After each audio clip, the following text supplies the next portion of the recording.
We're gonna do it from right here. No, I'm talking to them. He's gonna teach you guys how to prepare a loan estimate quotes. We can pause it while I log in. No, leave it running. Leave it running? Yeah, leave it running. Leave it running. Well, I just want to make sure that thing's still working, man.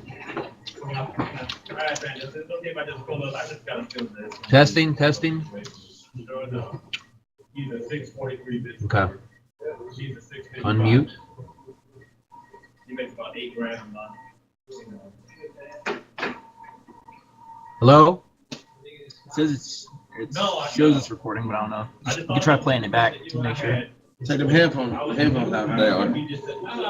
you mean play it back? The score was low, and then you pull it on three. Sure Trying to make enough, it sound. the guys missed the other two scores are much higher. I just want to make sure you guys know how to do this in case somebody asks you for it. Do you guys know how to do an LE right now? I did one for Hacker. Did another one for today. Right. Okay. How do you know it was right? John showed me how to do it. And I didn't have to change the fees and stuff. That's what I want to funding suite. Again, this time. He showed You me. can just do it this way if you need. The thing that's tricky about these is because we're in so many different states. It's like things can vary. So there's like certain fees. Yeah. Showing up, I did a couple things. Just made two little items on the credit zero. It went from 551 to 678. Start a new So file. I said, no, man, I think we need to fully. What do we want to do? Like a USDA. USDA. The other two will be higher. So they were. So I like it.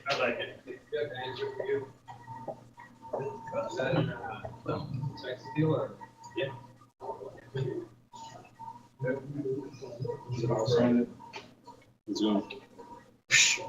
Why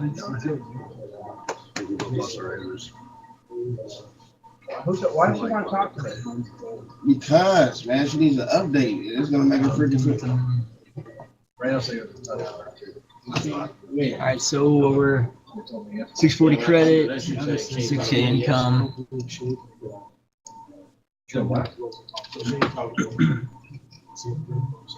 All right. So you put the income. Where are you guys at? You guys have already, like filled just the 1003 page. Okay. Don't? No, I don't. Okay. So. I'm not even in the compass yet. Okay. Yeah. It takes a while to get familiar with it because there's just a crap ton of boxes. Yeah, I was watching that other video and I was like, Jesus, we really do all of this every time. The good news is most of them you said aren't pertinent to what we're doing. Do the LOAs do that now? Yeah, but you still need to know what it is because if there's a problem, Right. you got to be able to solve it. So the LOAs won't, at least right now, they're not going to be able to solve it. So then child support, put that here. So this is things that'll import automatically from the credit report. You'll import the liabilities. So it is a lot of boxes to explain. But anyway, it's fairly simple. I mean, if you fill it out, so when you're on the phone with someone, if you're filling it out, you get their name, information, all this. You're pulling those stuff from Velocify because you've already got. Yeah, or if you're getting it on the phone, you can just enter it like it's a hot deal or a hot borrower, and then you'll get the property address, kind of go down, get to their employment. The main things you want to structure is, you want to make sure that you've got the years that they're employed. Specifics like the address of their employer, that stuff can be done later. But as far as like when you're setting up the deal in your mind, you want to go ahead and establish, okay, we got the 2-year work history. What did they do 2014, 2015, and this year? So you know what to go get as far as like W-2s, like the things that you don't want to miss later on when you're preparing it to get submitted. You want to have that all in your mind as far as that whole work history, then their payment. Then if they're getting other types of payments, so let's say they're getting Social Security or something else, then you'll plug that here. Some of these options are already here. But occasionally it'll be something unique or like a second job, and you can put that in here. So this person, here's their expenses. Then let's say it's $200,000 home.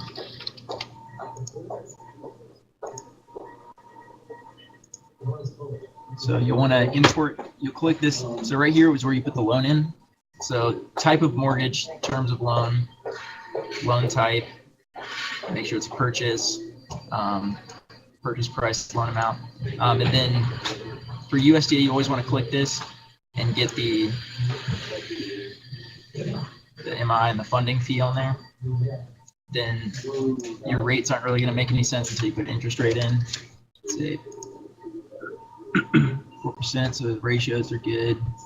So you look at the DTI up here, you get the front end, the housing, and the back end. So the front end just takes into account what's in these boxes.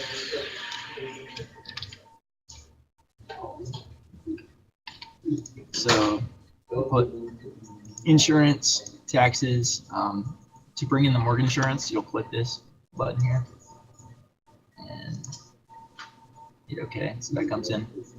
So looks like he still qualifies. It's funny now, they wouldn't. So anyway, then you, for disclosing the LE, the main thing is as far as closing costs and all that. If you go ahead and look down, scroll down to details of transaction. So it looks like cash to borrower is, or sorry, cash from borrower, he's going to be paying $5,600 so far. So to get this accurate, let's say he's putting $1,000 as earnest money. So you'll plug that in, cash deposit on sales check, and then you're asking for I don't know, 4,000 concessions. Then you'll put seller credit. So it looks like his cash flow is 664, and this stuff will vary because there's things that will change. Like if you're, during certain times of the year, if you're in Illinois or Texas or states where you get a tax proration,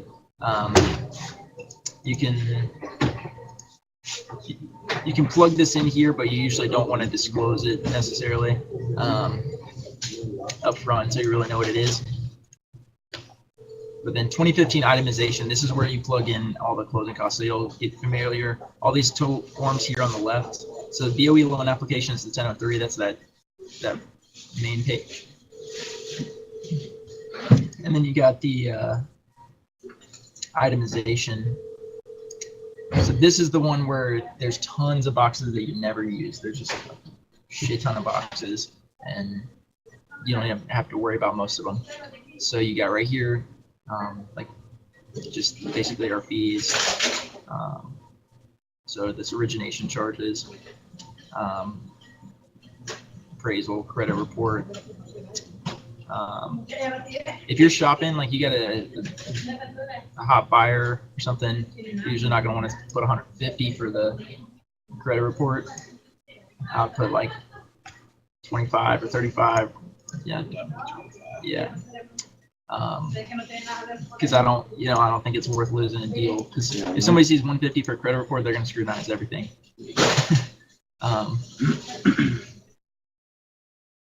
But then you go down, so you want to find out, so let's say, do they have a septic or well on the property? If they don't, then you can erase these. And there's two places that you have to erase this. So you'll delete it here, and then you'll click this little arrow on the left.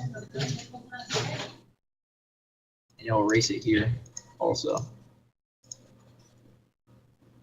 So same, if they don't have a well, click it, and then you want to erase it in both places. And then also up here, you can just clear it. So you'll just clear that stuff. So anyway, you'll find out what's on there, and if it doesn't apply, you can clear it, because otherwise it'll show up in there, cash from borrower. So you want to make sure all this is plugged in. Then all this section, title charges, you go to import that. Before it lets you import anything, you have to have a location. So let's say, we'll say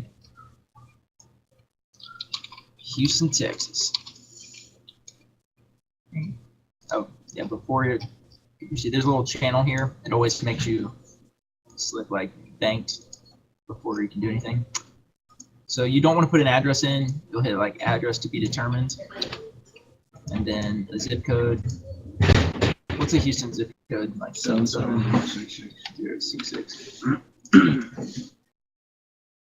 So Harris County. So then you'll go to tools and, you go to services and you'll go to request, title, and closing.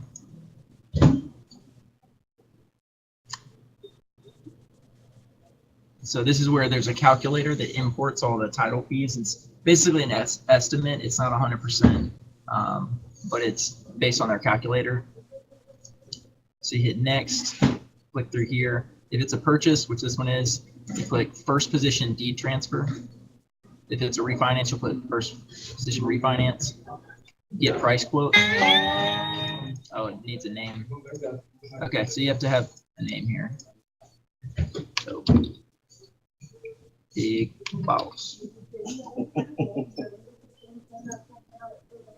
And needs an address. So we'll try this again.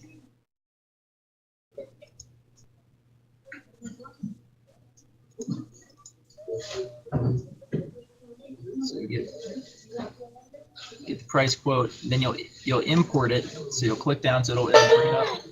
Fees have been imported successfully, and then you don't want to hit finish. So finish is like an order. You're basically telling Timios, which is the title company that runs the calculator, to do title work.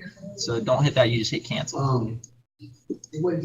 So cancel out, then go back to forms, go down to 2015 itemization.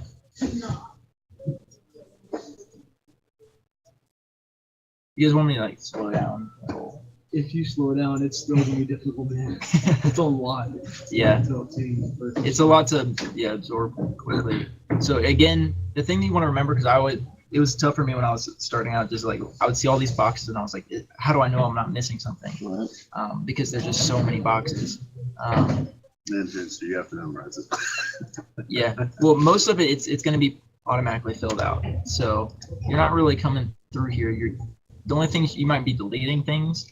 But see, all this title stuff, this is already imported. A few things you'll want to find out is who's paying, owner's title insurance or lender's title insurance. And this is actually, what's the other round? yeah, right here for some reason in Encompass, these are switched. So this is actually the price of owner's title insurance, and this is the price of lenders.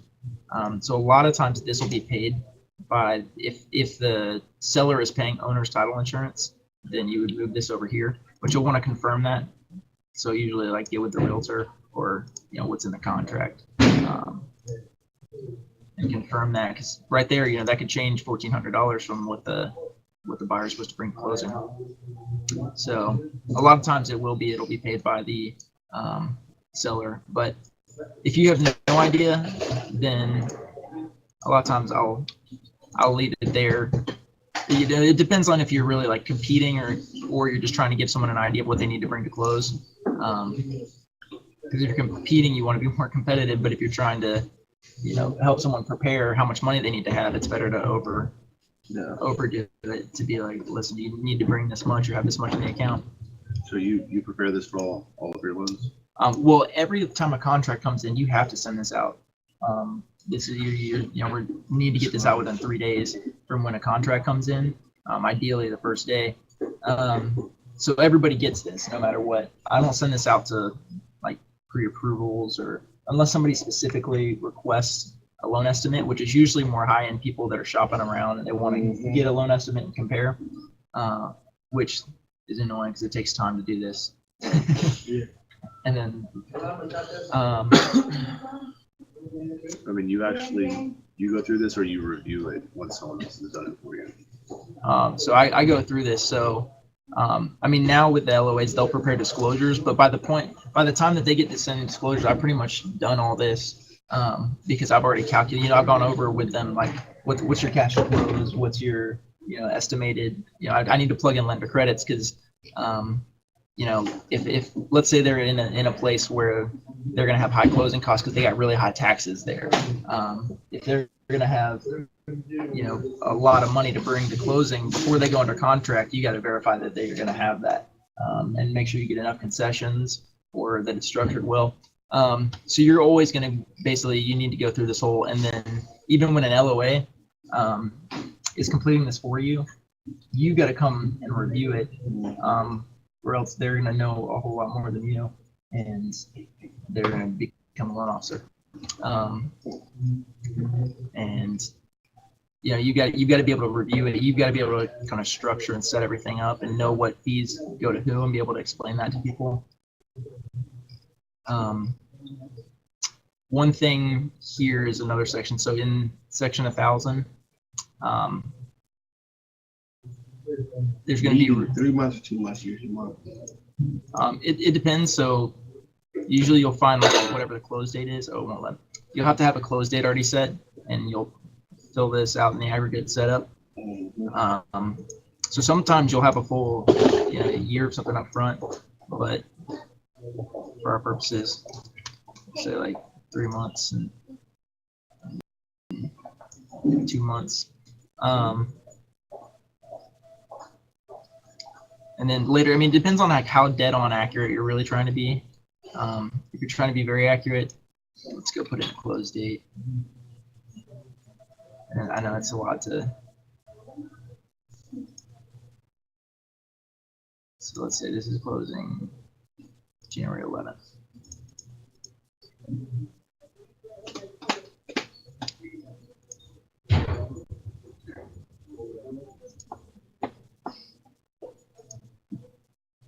So you'll go,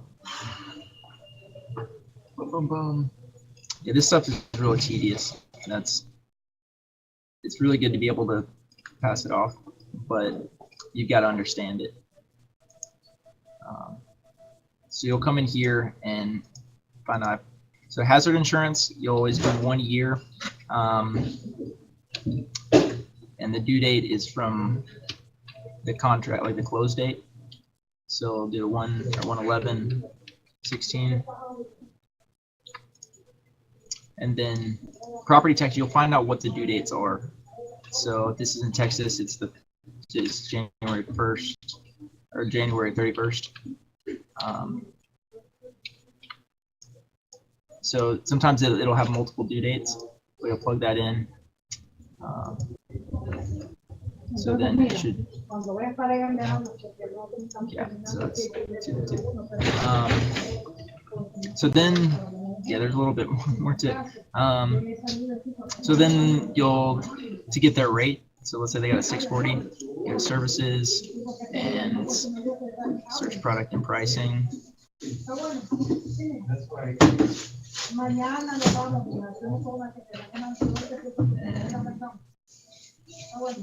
So you'll price out. So let's say you want to give them a rate credit. So it looks like they got 3,400 right now.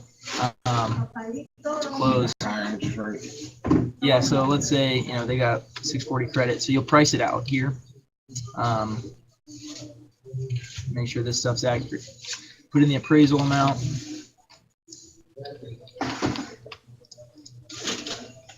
And then here you'll go under automated underwriting system. You do for USDA, Investor AUS for FHA, usually DU or LP depending. So then it looks like 4.25 is par. So you can say 4.25, and then let's say he's getting you really got to fill this out between the borrower, who you're selling this to or who you're talking to, to what you can really disclose. Because if it's someone that's maybe not super rate conscious but is really cash to close conscious, you could go ahead and put a larger one, or maybe they don't even care what the rate is, and you can overdo it so that you set their expectations. If it's somebody who's really like rate conscious and really iffy on that, then you'll want to go low a little bit. So for this one, let's say par is 4.25. Just real quick on McLean, did you calculate the income? You said they don't qualify now? I don't think so. Based on the hours, if I take last year's hours with this year's pay, it still looks low, but I can go over that. So I was wondering why.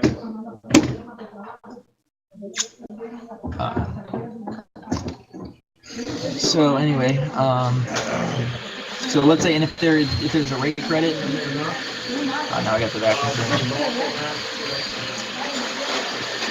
So there's a few things that you'll put over here. So like things that are paid outside of closing.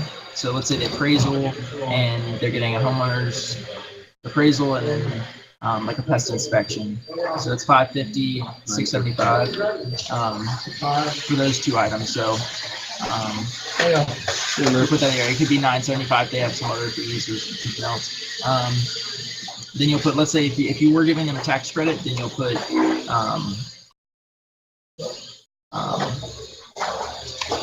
estimated rate credit, and then floating rate.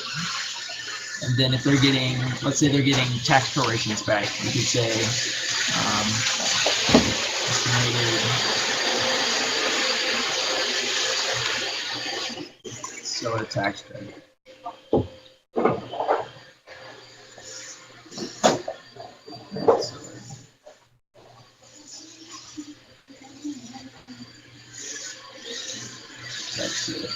Or like tax proration on there, you can do that. And then there's an aggregate adjustment, which is a little, that's where we enter the insurance and the property taxes with the aggregate adjustment. We'll put that like 60, let's say they're getting 900 back here, 900.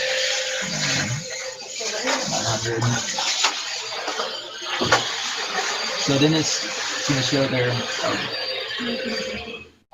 negatives here. It used to be positive, but now you change it. So now their estimated cash to close, it's going to show up as 1,400 on there. Gotcha. That's close to the 5,000 and whatever it showed 5,000 something Yeah. before. Yeah. So that's what they're going to be looking at. So estimated cash to close is on LE2. Okay. Basically, it's got all of our fees, Yeah. all the fees for the closing. and everything. Yeah. And so that's basically how you do that. And then you go print it. You go eFolder. Oh, sorry, not eFolder. You go to print. And then send forms.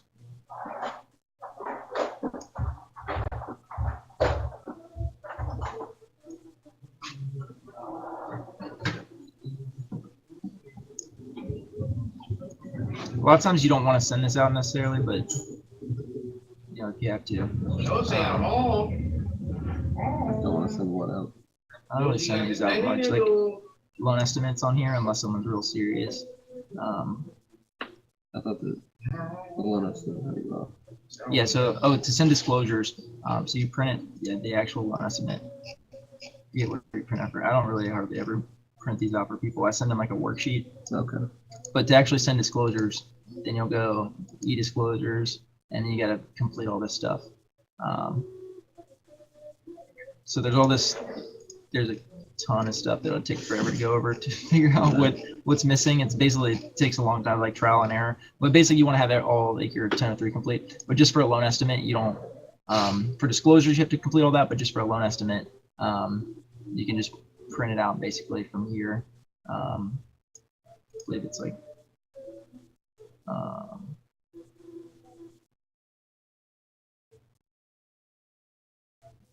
Not sure where it's at on here actually. Oh, loan estimate. There it is. So you just go add, and then from there you can print it, or you can preview it.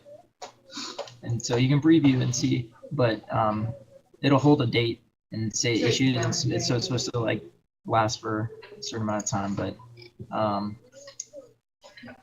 anyway, I would check before sending out and actually like printing one, because it sets a time clock on it.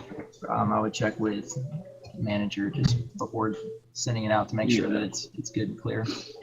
But anyway, that's basically that. Yeah. Let them do it. Easy peasy. Want to save that to the G drive? Yeah, I guess. All right, cool, man. We only got 4 more, so let's bust that out. That's actually good for me. Dude. I'm like, I've learned a lot, man. When I first looked at this, I was just like, Did you stop recording this? what is Yeah. happening? Is it still recording? No, I don't think No, so. it's just a microphone. Okay. How long have you been here? Since March. Okay. You've learned quite a bit since March, huh? Yeah, it started March 15th. Did you know anything about No, anything in this industry before no, not at all. then? Okay. I was like moving back from overseas, and I was even used to like living in America. Market. Where at? I was in Uganda most of last year. Okay. What are you doing out there? I was doing photography. Oh, nice. Working with like a lot of nonprofits and like other organizations. How do I download this? Actually, I knew a lot of Ugandans when I worked in Iraq. Oh yeah. Yeah, a lot of Yeah, I knew there was a lot of guard the- shacks. yeah, and yeah. also mine sweeping out in Afghanistan too. Yeah, there was a number of guys I met that that went out and worked in Iraq or Yeah. Afghanistan. Yeah, You worked in Iraq? or Yeah, Afghanistan. Afghanistan too. I Um, was out there for about 3.5 years. Damn. I'm not sure how to download this. I had a friend that was a Navy corpsman, Oh, well. and he was in Afghanistan for a while, and he said that the sand is like ash. Yeah, it's like moon dust. Like That's it's what like- we called it, was moon dust, man. Baby powder, but even finer. He said it's so incredibly fine. He's like, because everyone thinks like sand, and you see it on TV, and you think Beach it's like sand. beach sand, but he's like, it's No. so fine. He's like, it's like cinder, like ash. Yeah. He's like, and it gets in everything. He's like, Everything. he's How do I like, you save can't these? get it off you. You can't get out of the machinery. You can't. He's like, it's literally like hell. It's like it was so hot that I lived in the a sun- tent out there for a year. Yeah, How was I that? mean, you're living in sand. Living in sand, man. So what were you doing?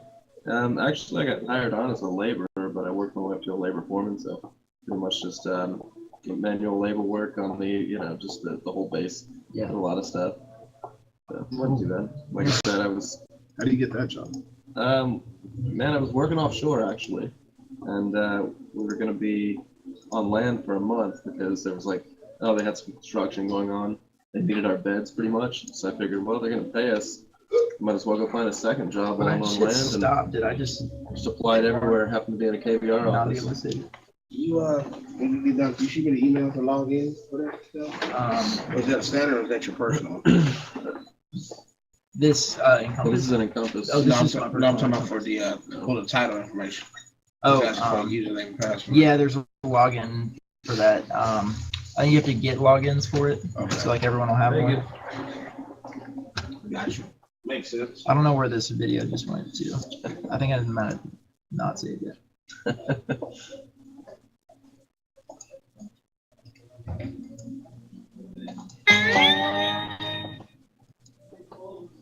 Oh, No? You didn't find it? Back over here, Scott. We gotta do it again. He erased it. I don't know. I just hit the stop button, but Yeah. That's. Take a look. not sure. Yeah, I'm not sure. Oh, meeting.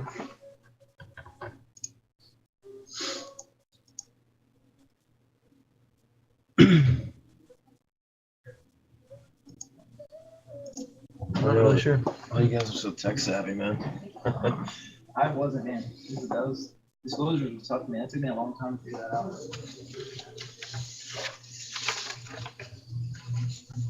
Did you find it? You just found it, right? No, you didn't. Okay. Find it. About to shut it down, I guess.